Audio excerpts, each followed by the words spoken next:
혹시 여러분은 하느님께서 분명히 약속하셨는데 오히려 상황이 더 나빠진 경험을 해보신 적이 있으신가요?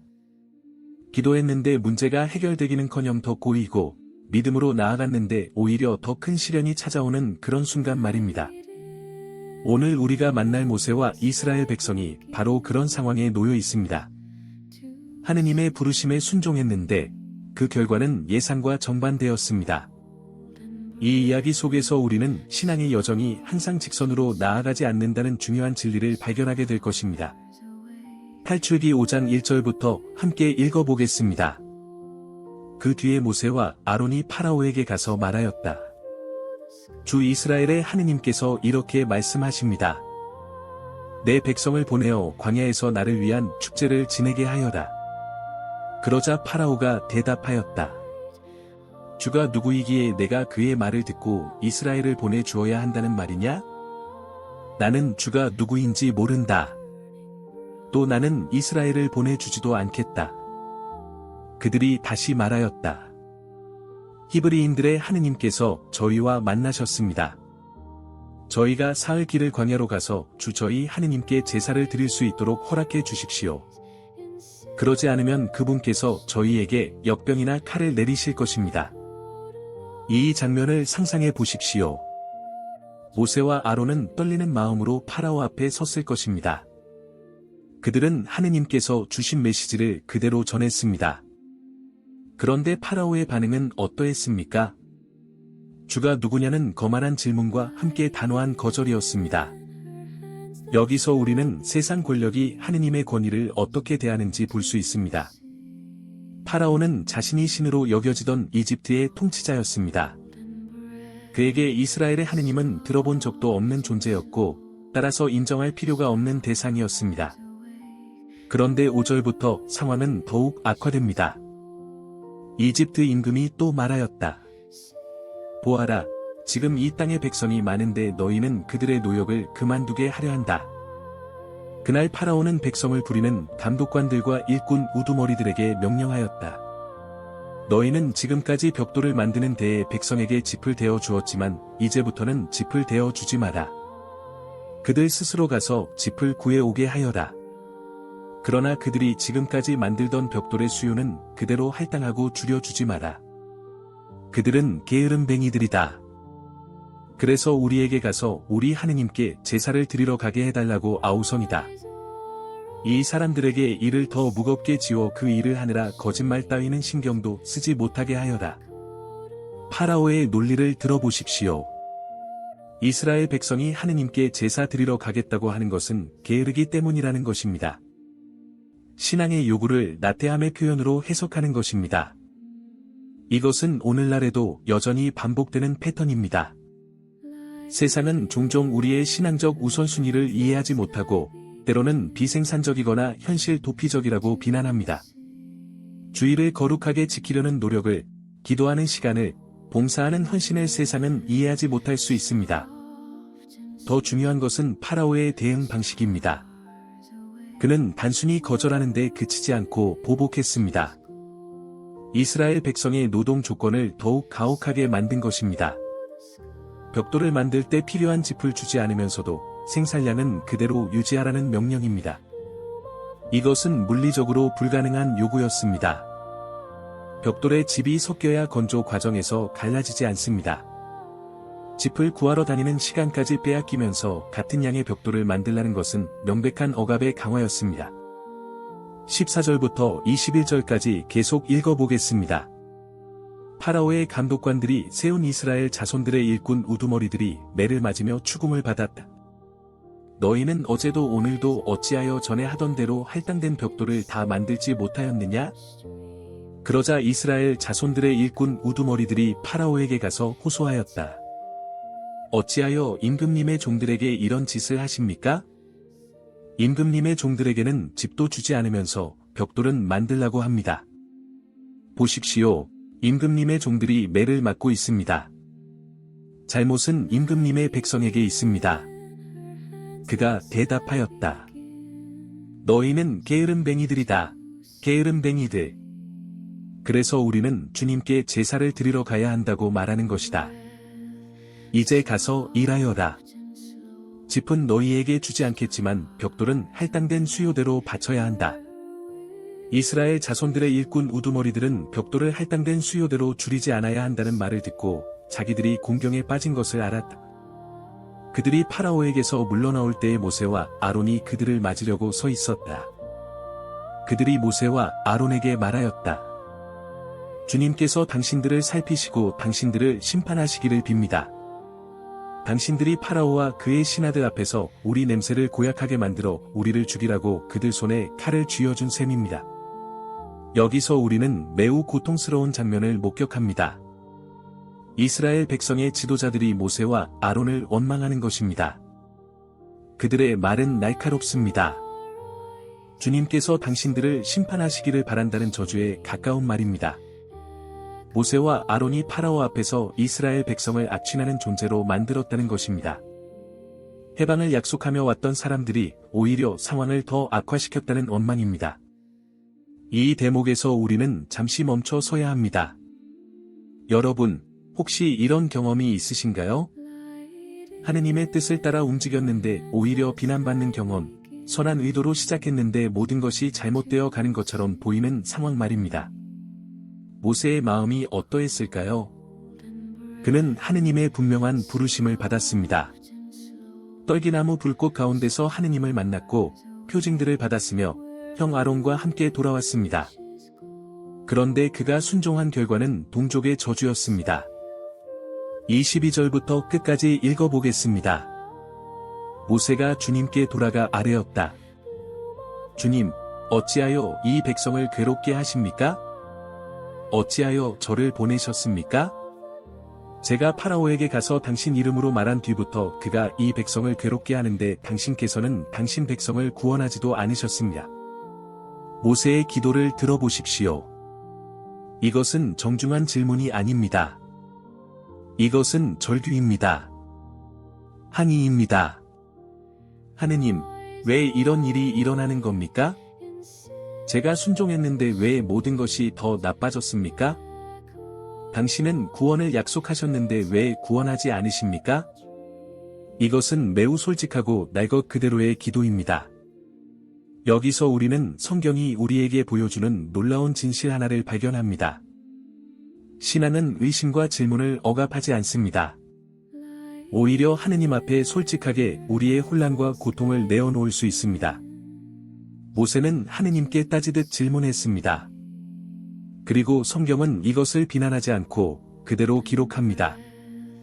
이것이 진정한 관계입니다. 형식적인 기도만 드리는 것이 아니라 우리의 진짜 마음을 하느님께 쏟아놓는 것입니다. 오늘 말씀을 통해 우리가 발견하는 첫 번째 통찰은 이것입니다. 하느님의 계획은 우리의 예상대로 펼쳐지지 않습니다. 모세는 파라오에게 가서 말하면 백성이 풀려날 거라고 생각했을 것입니다. 적어도 협상이 시작되거나 점진적인 개선이 있을 거라고 기대했을 것입니다. 그러나 실제로는 정반대였습니다. 상황은 악화되었고 백성은 더 고통받았으며 모세는 비난받았습니다. 우리의 신앙 여정도 종종 이와 같습니다. 우리는 하느님을 믿으면 모든 것이 순조로울 거라고 생각합니다.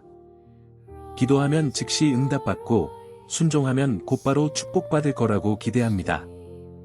그러나 현실은 그렇지 않을 때가 많습니다. 때로는 신앙생활을 시작한 후 오히려 시련이 찾아옵니다. 더 헌신하기로 결심한 후 예상치 못한 어려움이 닥칩니다. 이럴 때 우리는 혼란스럽습니다. 하느님, 제가 뭘 잘못한 겁니까? 왜 이런 일이 일어나는 겁니까? 그러나 탈출기 5장은 우리에게 더 깊은 진리를 보여줍니다. 하느님의 구원 계획은 우리의 편의를 위한 것이 아니라 당신의 영광과 백성의 궁극적 해방을 위한 것입니다. 파라오가 쉽게 굴복했다면 어땠을까요? 이집트인들도 이스라엘 백성도 주님이 누구신지 제대로 알지 못했을 것입니다. 그러나 지금 펼쳐지는 이야기를 통해 온 세상이 주님의 능력을 목격하게 될 것입니다. 두 번째 통찰은 이것입니다. 우리의 순종이 즉각적인 결과를 낳지 않더라도 그것은 여전히 옳은 선택입니다. 모세는 하느님의 명령에 순종했습니다. 그 순종의 결과가 당장은 고통이었지만 그것이 모세의 순종을 무효화하지 않습니다. 오히려 이 순종은 더 큰 이야기의 필수적인 부분이었습니다. 현대를 살아가는 우리는 즉각적인 결과에 익숙합니다. 빠른 배송, 즉시 답장, 실시간 정보에 둘러싸여 있습니다. 그러다 보니 신앙에서도 빠른 응답을 기대합니다. 그러나 하느님의 시간표는 우리와 다릅니다. 그분은 우리가 보지 못하는 전체 그림을 보고 계십니다. 우리는 지금 이 순간의 고통에 집중하지만 하느님은 세대를 넘어선 계획을 진행하고 계십니다. 세 번째 통찰은 공동체의 역동성에 관한 것입니다. 이스라엘 백성이 모세를 원망한 것을 보십시오.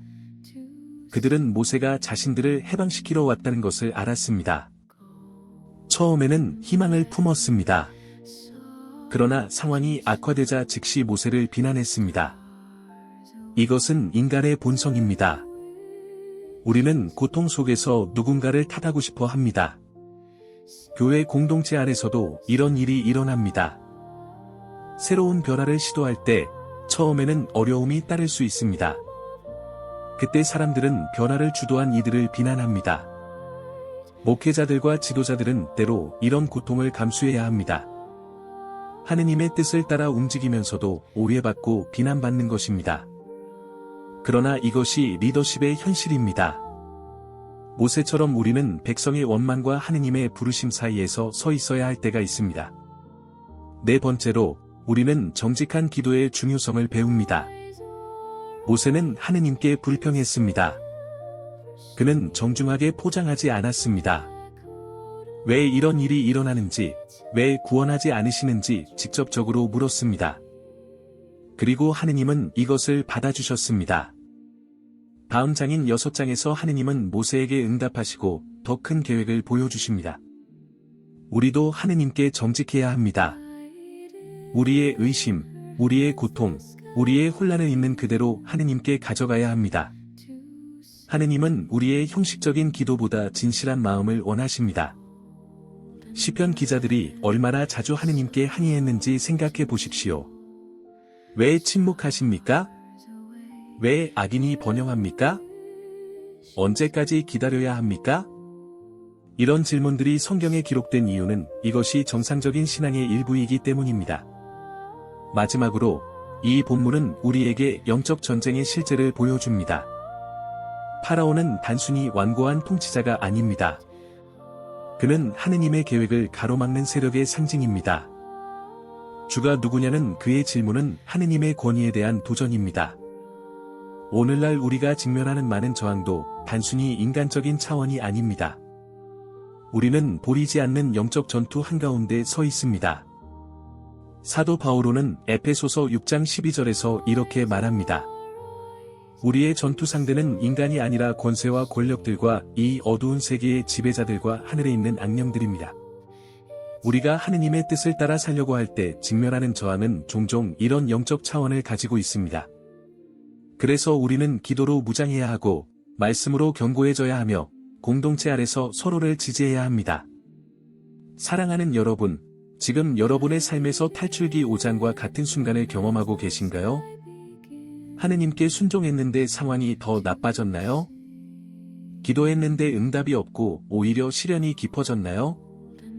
믿음으로 나아갔는데 사람들의 비난과 오해만 늘어났나요?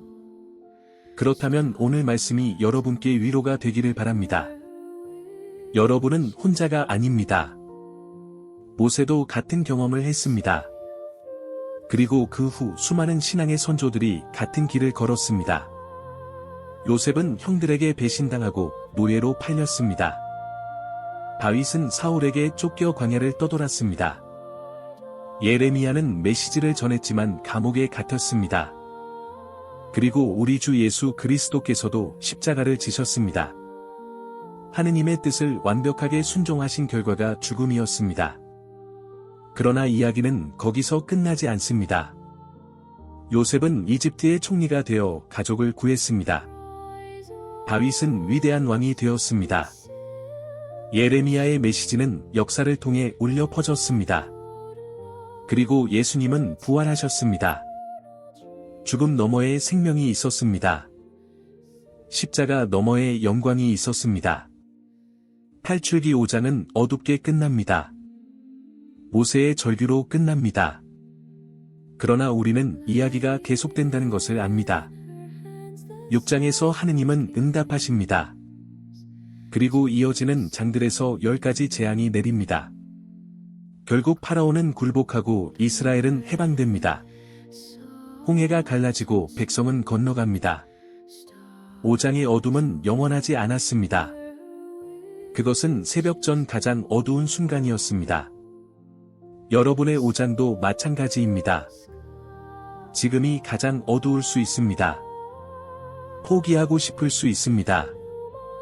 하느님이 정말 계신지 의심스러울 수 있습니다. 그러나 이야기는 계속됩니다. 여러분의 6장이, 7장이, 그리고 결국 14장의 승리가 기다리고 있습니다. 그러므로 견디십시오. 모세처럼 정직하게 하느님께 기도하십시오. 여러분의 고통을, 의심을, 혼란을 쏟아놓으십시오. 그리고 기다리십시오. 하느님의 시간표를 신뢰하십시오. 보이지 않는 곳에서 하느님은 일하고 계십니다. 파라오의 마음을 다루고 계시고 이집트 전체를 흔들 준비를 하고 계시며 온 세상에 당신이 누구신지 보여줄 무대를 세우고 계십니다. 그리고 기억하십시오. 여러분의 순종은 헛되지 않습니다. 지금 당장 결과가 보이지 않아도 여러분이 하느님께 드린 그 믿음의 발걸음은 영원한 가치가 있습니다. 여러분이 흘린 눈물을 하느님은 다 기억하십니다. 여러분이 견뎌낸 고통을 하느님은 다 아십니다. 그리고 때가 되면 그 모든 것을 영광으로 바꾸실 것입니다. 사랑하는 매일기도 가족 여러분, 이제 우리 함께 기도하겠습니다. 전능하신 하느님 아버지, 오늘 우리는 탈출기 5장을 통해 모세와 이스라엘 백성의 고통을 묵상했습니다. 그들의 이야기 속에서 우리 자신의 모습을 보았습니다. 순종했지만 결과가 보이지 않을 때, 기도했지만 상황이 더 나빠질 때, 우리가 얼마나 혼란스러운지를 고백합니다. 주님, 지금 이 시간에도 혼란의 어둠 속을 걷고 있는 이들을 기억합니다. 질병으로 고통받는 이들, 경제적 어려움 속에 있는 이들, 관계의 파탄으로 아파하는 이들, 신앙의 위기를 겪고 있는 이들을 주님께 올려드립니다. 그들에게 모세처럼 주님께 정직하게 기도할 수 있는 용기를 주시고 어둠 속에서도 주님을 신뢰할 수 있는 믿음을 허락해 주십시오. 주님, 우리가 즉각적인 결과가 아니라 주님의 시간표를 신뢰하게 도와주십시오. 우리의 편의가 아니라 주님의 영광을 구하게 하시고 우리의 계획이 아니라 주님의 뜻을 따르게 하십시오. 지금 보이지 않는 곳에서도 주님이 일하고 계심을 믿습니다. 우리의 눈물을 기억하시고 우리의 고통을 아시며 때가 되면 모든 것을 합력하여 선을 이루실 것을 신뢰합니다. 우리가 서로를 비난하는 대신 격려하게 하시고 절망하는 대신 소망을 품게 하시며 포기하는 대신 끝까지 견디게 하십시오. 우리 각자의 삶에서 주님의 구원 역사가 완성되어 가고 있음을 믿으며 오늘 하루도 주님과 동행하는 은혜를 허락해 주십시오. 이 모든 말씀 우리 주 예수 그리스도의 이름으로 기도드립니다. 아멘. 오늘 묵상을 마치며 여러분께 권면합니다. 오늘 하루 여러분이 지금 겪고 있는 어려움의 순간이 무엇인지 생각해 보십시오. 그리고 그것을 하느님께 정직하게 기도로 가져가십시오. 포장하지 마십시오. 있는 그대로 여러분의 마음을 쏟아놓으십시오. 하느님은 여러분의 진실한 마음을 기다리고 계십니다. 그리고 한 가지 더, 여러분 주변에 어려움을 겪고 있는 누군가가 있다면 그들을 위해 기도해 주십시오. 그들을 비난하는 대신 격려해 주십시오. 우리는 함께 이 여정을 걷는 공동체입니다. 오늘도 주님의 은혜가 여러분 모두와 함께하기를 축복합니다.